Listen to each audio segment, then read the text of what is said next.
go. Hello everybody, welcome back. It's Cape Rugby TV time, where we talk about what's happening in the world of Western Province Club Rugby. We've got a nice full show for you tonight, but before we get the wheels turning, so to speak, big thanks to our partners on board with us, Score Energy Drinks. We're going to talk to you about how you can win yourself a case of Score a little bit later during the course of the show. And of course, MChem 24-hour pharmacy, also on board with Cape Rugby TV. Quite a few games coming up for you tonight, and we're heading into the tail end of the league, but let me welcome you to my panel tonight. Nice to have the guys on show with me. Rob Willifield. Rob, nice to have you back, man. Dave, always pleasure, always nice being here with you. Thank you. Yeah, and the first time for us, head coach at Brackenfell Rugby Football Club, Henny Kutsia. Henny, nice to have you here, man. Thank you for the privilege of being here. I did say that right. It is the first time you're with us. It's the first time. Yeah. So, what are you up to at the moment? You're obviously coaching at Brackenfell. Yeah. Rugby space. Yeah, the rugby space. Yeah, I was at the forwards coach for 2 years now for Brackies. Been at the club now for almost 19 years, and then got the head coach mid this year. So looking forward to it. And you got Maxi Stoffels there with you as well, who's coaching the backline guys. Yes, Maxi's back now. He did good with the Grand Coma week, so they won that. So well done to Max and that team. So Maxi's still with the backs. Yeah, Rob, our province guys are doing really well at the moment. It's exceptional what's happening in Western Province Rugby. If I go a week back and you go to the primary school, the Craven Week, the Western Province 15 just losing against the Bulls. Our academic, the B-side, call it that, winning the unofficial final. What some beautiful rugby. Clinton van Rensburg in charge of the Craven Week team now. Obviously playing the Bulls in the unofficial final. Yeah. So Western Province Rugby is just amazing. I know the bulk of the Curry Cup and Stormer guys are back from today, starting training, focusing on the Curry Cup, and then obviously club rugby. I don't think we haven't been at a stage in Super League A, B, and C where we are now in years. So absolutely amazing. How do you feel about it, Henny, from a club point of view? I mean, when we get together, we talk club rugby every week. And the main thing we talk about is the chias, and the spirit of the players. The amazing structure, I think last weekend we had 120 games across Western Province. You've got more than 100 clubs, 100 years of history. I mean, it must be quite amazing for you guys to be involved with these structures. Yeah, it's amazing. It's, in the Western Province, we're quite privileged with that. I mean, I come from a free state where club rugby is not as big as it is currently, in the Western Cape. So, seeing it even at Brackenfell, 300-400 people, 500 people to come watch the games. That's amazing. That filters through to the teams. We spoke about the fan factor, at clubs, and how much that can pick a club up and the community up as well. So it's good to see communities coming up and support the clubs. Yeah, that's also something we don't talk about too often. You talk about supporting the community from a player club perspective. I think, Rob, you've seen it yourself firsthand, just how much a club is sort of like a second home for a lot of the players. You guys as coaches are probably the second dad, or maybe the second mom. Constantly. Yeah. So I'm sure you guys also have a lot of guys knocking on your door, asking for advice, or coach, I need a bit of help with my homework. It's interesting. That's the great part of coaching for me. It's the human element of it. Yeah. So when you realize you're not just working with a rugby player, but it's an actual person with the outside life, off the field.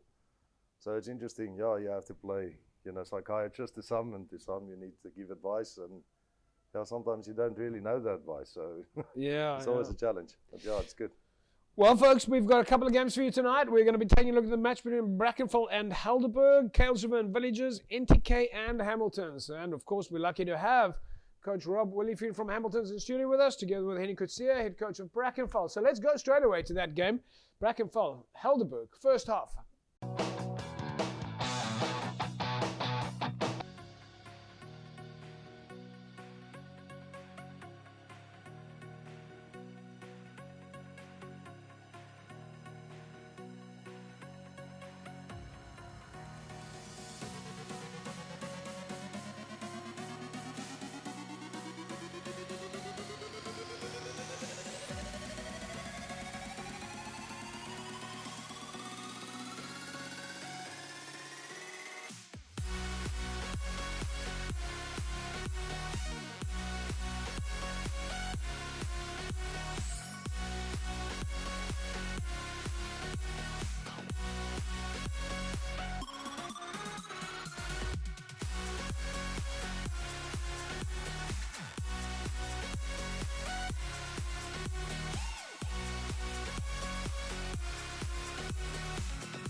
There we go.